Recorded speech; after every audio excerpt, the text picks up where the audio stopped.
Ардчлалын чанарыг хэмжигч нэг чухал үзүүлэлт бол улс төрийн намын санхүүжилтийн ил тод байдал юм. Намууд хаанаас санхүүжиж, түүнийг хэрхэн зарцуулж байгааг олон нийт мэдэх хэрэгтэй. Учир нь ил тод санхүүжилт нь авилга ашиг сонирхлын зөрчлийг бууруулж, бодлогын нам төлөвшөхөд чухал нөлөөтэй. Улс төрийн намын тухай хууль, эрх зүйн шинжилэлт, нэгдсэн үндэсний байгууллагын тогтоолын хэрэгжилтийг хангах, улс төрийн намын ил тод байдлыг сайжруулах зорилгоор сонгуулийн ерөнхий хороо, Тунгайхын өгөгдлийн урлан хамтран улс төрийн намын санхүүжилтийн ил тод байдал, өгөгдлийн дүрслэлийн үзэсгэлэн зохион байгуулж байна.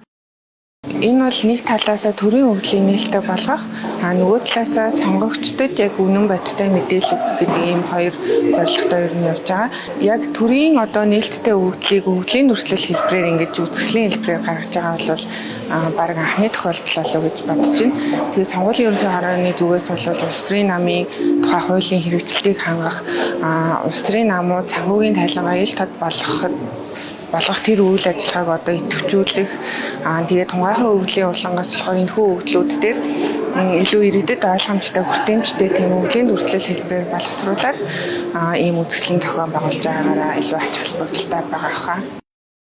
Үзэсгэлэнд 2025 оны байдлаар улсын дээд шүүхэд бүртгэлтэй 37 намын 2025 оны санхүүгийн тайлангийн үзүүлэлтүүдийг ил тод танилцуулж байна. Тухайлбал улс төрийн намуудын орлогын их үүсвэр, улс төрийн намуудын хөрөнгийн байдал, хандивын их сурвалж, намын гишүүнчлэл, улс төрийн намд олгосон төрийн санхүүжилтийн зарцуулалт зэрэг мэдээллийг дэлгэн үзүүлж байна. Улс төрийн намын санхүүжилтэнд бол 3 төрлийн хяналтын үйл ажиллагааг тавьдаг. За нэгдүгээрт нь хараат сүндлэнгийн аудит, за хоёрт нь сонгуулийн ерөнхий хороо, гуравт нь болохоор үндэсний аудит газар. За эдгээр 3 хяналт нь болохоор өөр өөрийн чиг үүргийн хуулийн заасны дагуу хяналтын үйл ажиллагаа хэрэгжүүлдэг. За энэ хяналтын үйл ажиллагааг хэрэгжүүлсний дараа дөрөв дэх хамгийн том хяналт буюу олон нийтэд мэдээлэх, нээлттэй түгээх, эргэлтэнд оруулах, тухайн намын санхүүжилт ил тод байдал нь хэрэгжиж байгааг үнэлэх юм хамгийн том хяналтыг олон нийтэд үлдээдэг. За олон нийтийн хяналтад бид нар эдгээр хяналт үйл ажиллагааг хүргэхийн тулд энэ 3 хяналттай үйл ажиллагааг цаг хугацааны хувьд зохион байгуулад 6 сарын 15-наас хойш нийтэд мэдээлэх үйл ажиллагааг хэрэгжүүлж байна.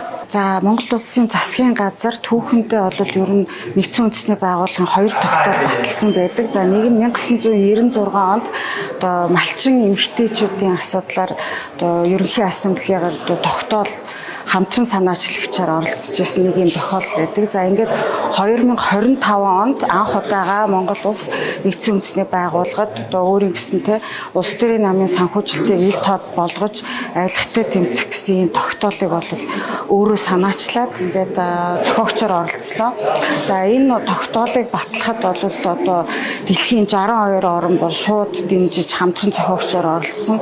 За 158 олон улсын байгууллагууд бол энийг дэмжээч тий Монголын санаачилсан тогтоолыг дэмжээч гэсэн юм уриалгыг нэгэн зэрэг гаргаж ирсэн түүхэн тохиолдол болсон. За энэ тогтоолын ач холбогдол гэх юм бол бид энэ ер нь авилгатай тэмцсэн гэдэг асуудал маань улс төрийн намын санхүүжилтийг илүү шилэн, ил тод, шударга, нээлттэй болгож иж авилгатай тэмцэх ёстой байна. За энэ нь бол олон улсын байгууллагын зөвлөмжөөр гарч ирдэг. Улс төрийн намын санхүүжилтийг бид аль болохоор ил тод, нээлттэй болгох нь эргээд нөгөө авилгын мөнгө улс төрийн нам руу орох тийм ээ төр томилогдож байгаа хүмүүс маань илүү шудраг хүмүүсийг томилох улс төрийн нам эрх мэдэлтэй болохоор шудраг хүмүүсийг томилох ийм боломжийг л бүрдүүлэх гэж байна. За энэ утгаараа бол энэ тогтоолын ач холбогдол бол маш өндөр. За манай Монгол улсын хувьд өнөөдрийн гарч байгаа үзэсгэлэн Тунгайхын үзэсгэлэн маань за энэ хүрээнд хийж байгаа ажлын эхлэл гэж бодож байна. Улс төрийн намын санхүүжилтийн ил тод байдал өгөгдлийн дүрслэлийн үзэсгэлэн 2026 оны 6 дугаар сарын 30-ны өдрийг дуустал үргэлжилнэ.